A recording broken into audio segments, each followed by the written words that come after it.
Peter Sarsgaard, I've heard you say that you knew exactly how to play Saul in memory and you felt like you couldn't miss. So what was it about the role and the script that spoke to you so clearly like that? It's hard to articulate. I mean, when you get something, sometimes you just think, all I have to do is step into this, you know.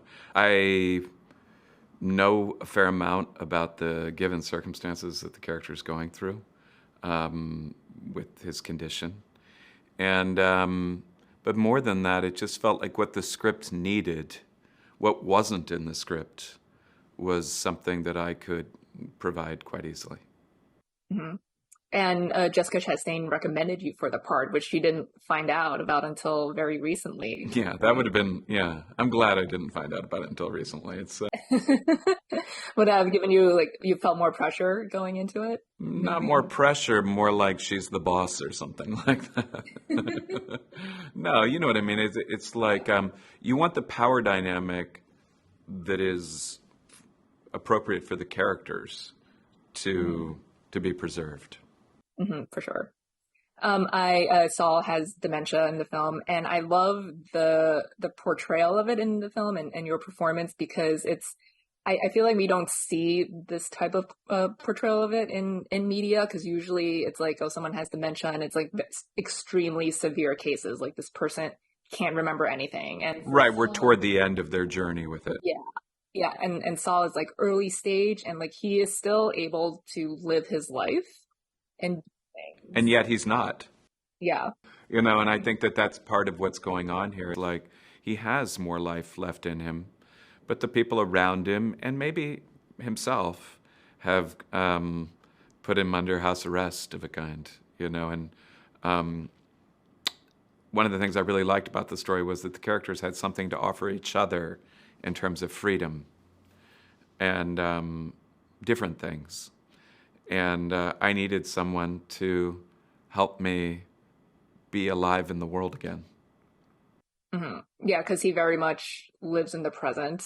Yeah, and Sylvia is, you know, she is stuck in the past. Yeah, with her trauma, and it's like he can make her feel like new. Yeah, well, what's great is, you know, there's that line in the movie where I say, "Can I write that down about her trauma?" And she says yes. And somebody was asking me, they said, does that mean that, like, he now knows all the time that she has trauma? And I said, absolutely not. Like, he writes in this book as a way to remember, but then you have to remember to go deal with the book. And there's really, it's not like I'm reading about her trauma every time I talk to her. So I think that if we are mirrors for the people that we love and like, you know, a lot of the time you can get caught up in mirroring back their trauma at them all the time. And then he's just kind of there for whoever she is that day. Mm-hmm. Yeah, and he's like actively listening to her, even if he can't remember it in that moment. And she's not used to that because people have not listened. Yeah, because I am desperately trying to hold on to reality and what's going on.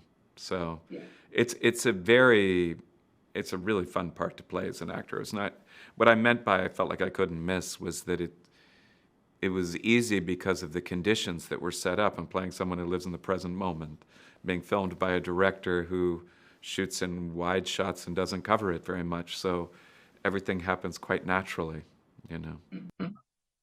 Yeah, definitely. I want to talk about the first confrontation scene between you guys when Sylvia accuses Saul of having raped her when she was 12. And again, I love the way it was shot because it was just the two of you in the frame. And she is just aggressively going at you. And Saul is just like taking it in and he's like so chill and zen about it and just listening. And he doesn't really fight back. He's just like, I don't remember it, but if you say so, okay, maybe I did it. Well, I'm like, yeah, because my own identity is kind of a slippery thing, you know? Like, it's scary getting something like dementia. You feel like you're going to lose your sense of self. So then you have someone telling you you're somebody that you don't think you are, but you're not sure exactly. And I know that I remember things in my past really well, like absolutely clearly. but maybe somehow that's going away, you know. Well, it's also like people remember things differently too, even if like something happened, it's like, yeah, their own truth. Yeah, but I had just spoken to Jessica and she said you guys didn't discuss that scene in advance at all. And she was also kind of taken aback by how you play that scene of Saul just kind of being zen about it and listening to her. It was probably written more confrontation between the two of us, you know. And I actually, going into the scene, almost viewed it as a possibly romantic scene, you know. Like I'm in the woods with this beautiful woman and we're two adults and we're sitting on a log now and she's asking me about my life and maybe I'm going to talk about my wife, you know. I mean, that's one thing about this character that is really important. There's this other character that's not in the movie, which is my wife. And if you've ever been deeply in love and lost someone, there's like, you've expanded your capacity for love, right? So now there's a big empty container, but a container. Like if you'd never experienced it, you wouldn't even know the container was that big. So this is a guy with a big empty container. He's ready to fill. And so I think I'm hoping all the time that someone can step in and join me in my life, whatever it's going to be. Mm-hmm. And she comes back for you, and that's really kind of the start of their friendship and relationship. And I also love that every time Saul sees Sylvia, like he's so happy. It's like this childlike wonder. Yeah. I love it when I go to her work to say something to her and I forget what I was going to say. And then we go outside. Yeah, because it's like he's like so grateful to have this time with her. Yeah, and she obviously even takes my mind off of the literal. Like maybe I literally had something to tell her, like you want to do this or that or have lunch, and just seeing her, it's such a. It was always a little bit of an overwhelming experience to have her around. Mm-hmm. I know your uncle had dementia, so you're familiar with it, but what kind of other research did you do going into the film? There's a doctor named Dr. Peter Whitehouse that I consulted with who introduced me to a couple of patients over the phone, which was, I felt like, the best way to interact with people that had it because, it's awkward as an actor if you're like, oh, I'm working on the dementia aspect of the character and you have dementia. Let me study your weakness. So instead, these phone calls were mostly just, they knew that that's why I was calling. But we would talk about all kinds of things. And I was really astounded with how much they remembered and how much they were able to do, including drive and, leave the house with their phone that guided them around or whatever. There's a lot more life left for people after they're diagnosed. Mm-hmm. Yeah, and we kind of see, like you said before, like he's like taking down notes, like he's actively doing these things. One guy that I talked to told me that he would put Post-it notes all over the house. And it's in the movie. It's like don't. Yeah, but this guy had them. That's from your brother. Yeah. That is from my brother. Yeah, relationship with him and Isaac is also so interesting too, because it's kind of like what you're saying before, like there like some people they might be trying to like prematurely like kill someone with dementia. Well, or protect them. They would feel like obviously They would be in the interest of love or whatever, just trying to put all the guardrails up. And it's hard to live like that. He's moved into my house. Yeah, that's your brownstone. That's my brownstone that he's living in, Yeah. Well, what did you and Josh Charles, like, did you guys talk about that relationship at all? Because we worked together. We were, in the family business together. So he and I knew each other, Josh and I. So we didn't, none of the actors really talked about what the relationships were. There wasn't that much rehearsal. A lot of it just happened on camera.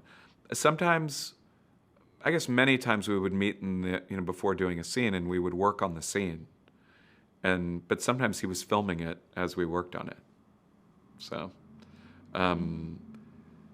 it was very much an ensemble piece. I think, Jessica Harper, Mara Weaver, Josh Charles, all the actors really needed to be a solid ensemble because we were potentially all on camera at the same time. And I think you can kind of tell in the movie too, because there are certain scenes like between two people, like the scene when Sylvia comes to apologize to Saul, and then like the scene starts with the top of your head cut off, and then like you're fully in frame when you sit down, and it seems like he just set up like Michelle just set up the camera like that. And Well, it was like he set up the camera and I remember him saying, "Is there any chance you want to sit down?" And I said, "Why?" And he said, "Well, your head is cut off." And we kind of talked about it for a bit. And I said, "Well, maybe there's something interesting about my head being cut off, a guy with dementia." And we just went with it. I mean, that's the kind of thing you can do in a movie this size. It's you can take chances like that. No one would ever do that shot in any kind of studio movie. yeah, like you'll have like so many takes, so many marks, right? Oh, and then they would get my coverage and her coverage, and we could have shot that particular scene with her, would have taken a day to shoot on some movies. We shot that in an hour and a half, I imagine, like, you're saying, like, there probably were not a lot of takes of a lot of these scenes. No, and I think people have asked me about them being improvised. There's very little improvisation in the movie. It was almost always scripted. If it wasn't scripted, it was kind of like reworked beforehand. Like as we were on set, we went, "Oh, well, this doesn't make any sense because you wrote this, in Mexico during lockdown. I think it would be like this more now, or make a little bit sense for this given moment, these actual people." There's only the bathtub scene is improvised. It was meant to be shot in a bed, and we decided to shoot it in a bathtub. And there's one other scene that is improvised when we're putting the dishes away, but yeah, it just felt very organic all the time. And you guys also primarily shot in chronological order too. Primarily, but then what he does is he shoots the whole film, and then he leaves like 3 days at the end for reshooting scenes, shooting additional scenes.